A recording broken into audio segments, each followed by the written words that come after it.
Hello and welcome to this new series of videos dealing with bivariate statistics. Well, let's begin by a video of introduction of this chapter, into which we will discover the aims of the chapter. Well, our aims is to study a sample of a population. On each individual, we want to take two information, so to study two characters at the same time.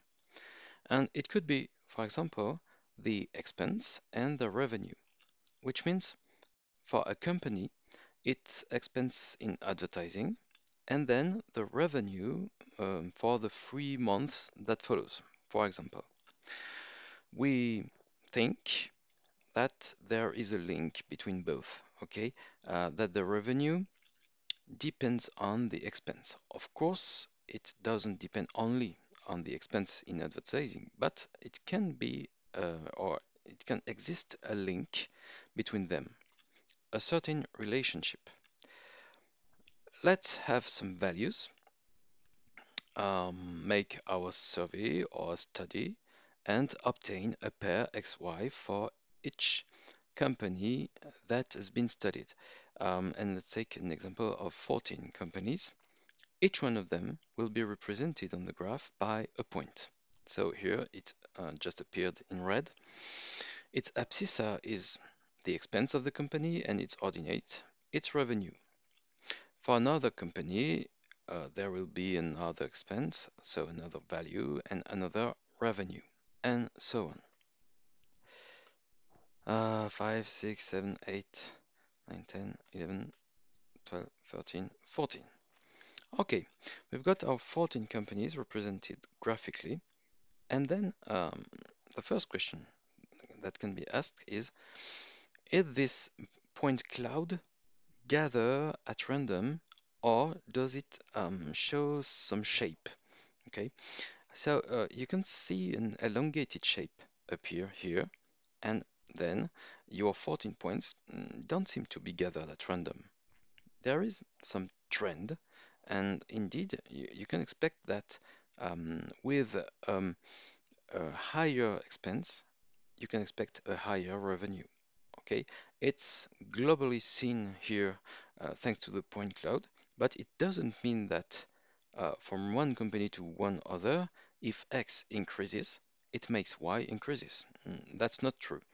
Okay, if you look at the points 5 and 6 here, this company has an expense lower than this one, but a revenue higher. Okay, so it's not true, not always true in the cloud, but it could be considered as a global trend. Of course, thanks to this little example, some questions are asked. The first one, can we say that indeed X and Y are related? Or what is the probability of this relationship, sorry.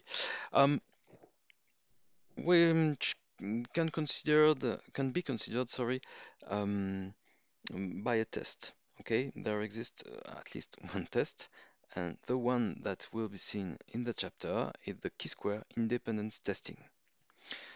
So, you want to establish a correlation between your variables, okay? A common relation. Okay, um, if you consider that your variables are related, you can try to model this relationship thanks to a simple formula that will be displayed on the graph by a curve, or if you're lucky, a straight line. So here it could be a curve. So you try to draw a curve that passes through the cloud along the axis of the cloud, okay, which is not a straight axis, so and so on. Calculations are made about that and are possible to be made. So to model the relationship is called fitting or a regression. Fitting in French, un ajustement, regression, une régression. A regression by itself means that we are losing something, okay, and in fact, if you replace the point cloud by the line, the blue line, you can say that you're losing information. And that's all. That's why it's called a regression. So, what is the use of this model? Okay, the first thing is that you've got a beautiful curve on your graph, but it's not enough. The use is to make predictions in statistics. That means that if you, with your company, want to spend, sorry, 8,000 of euros in advertising, you can stop on the line to calculate an estimate of your revenue, so the future revenue. Of course, it's an average estimate, but it's better than nothing. It takes into account all the results of all the companies that have been studied, and it's located, this estimate is located at the center or on the axis of on the graph. Okay, um, this can be useful for estimate. So, for instance, another example on the graph, if you try to expend 12,000 euros in advertising, you can calculate a prediction of the revenue thanks to the expression of the line. Moreover, you can create or build a confidence interval that will give you an estimate by a lower value and an upper one, okay, a lower bound and an upper bound that takes into account this time the width of the cloud around the line, okay, and first the average width around the line. So we name it the noise, okay, the noise of the data series um, above and under the line, and it will be used to create a confidence interval of your prediction. So we've got some work to make on this chapter. Last comments now for the way that data series are given. The formatting of the data series.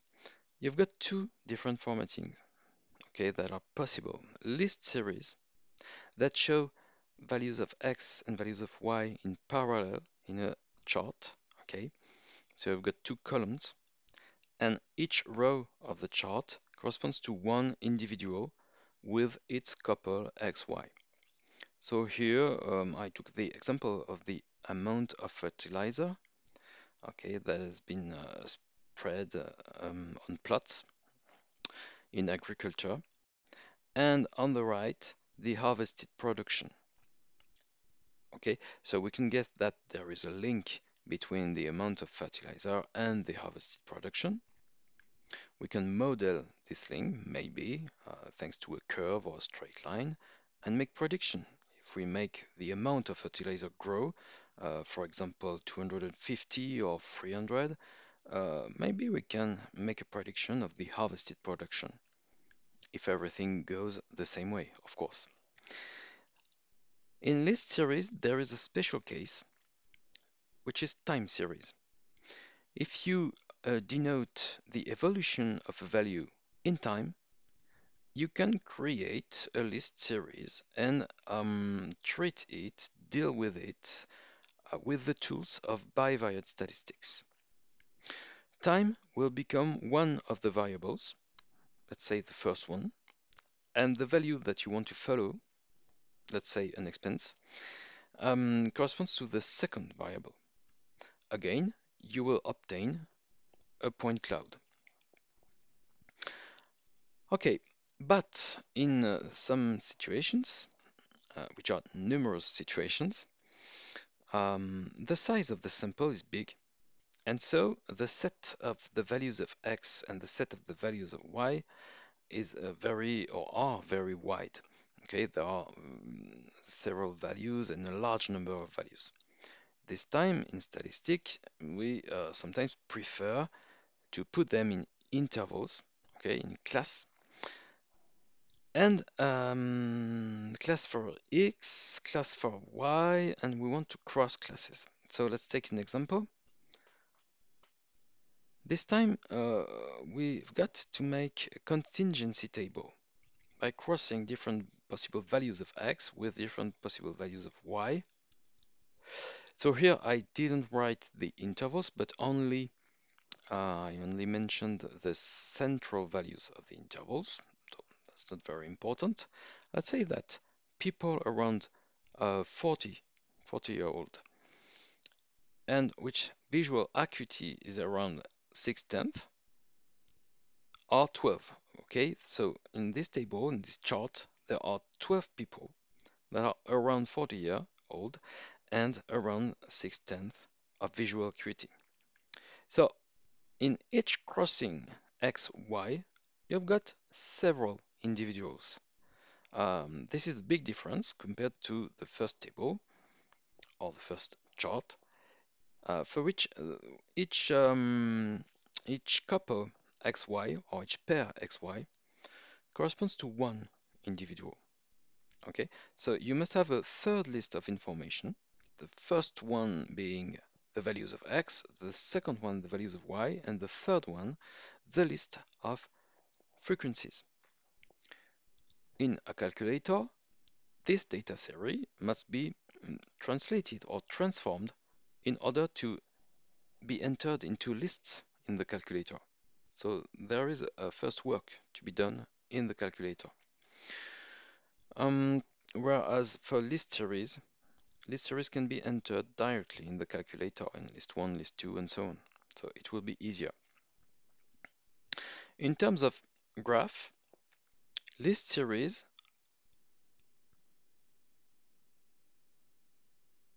list series give the point cloud that we already seen, each point representing one individual. So that's all. Contingency tables are represented by crossings, and each crossing represents several individuals. So you will obtain a rectangular point cloud, okay, by crossing 4 values of X with 3 values of Y, but each point represents a different number of individuals. So you have to draw objects, okay, like circles, for instance, whose size corresponds to the frequency, okay, and it will give this kind of graph. So, of course, in a test, for example, we won't ask you to build this kind of graph because you would lose time for nothing. We ask it on a computer, for example. Okay, that's all for this introduction. You've got the aims of the chapter, you've got the formatting of the data series, and then let's begin with the second video with our chi-square independence testing. Thank you for having followed this video and see you for the next.